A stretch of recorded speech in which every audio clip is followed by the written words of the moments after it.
আজকে আমি তড়কা বানাবো। একসাথে আমি তেলটা দিচ্ছি, এই যে তড়কাটা দিয়ে দিলাম।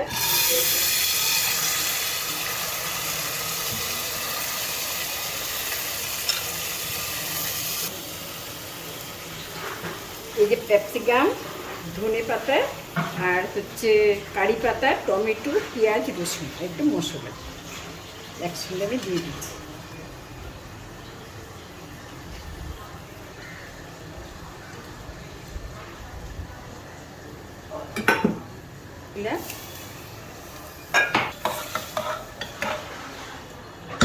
এই যে নুন দিয়ে দিলাম আন্দাজ মতো। এখন আমি এটা বন্ধ করলাম, 10 মিনিটের মধ্যে হয়ে যাবে। এখনো হয়ে গেল। 4টে ছিটি দিলাম। 4টে ছিটি দেওয়ার পরে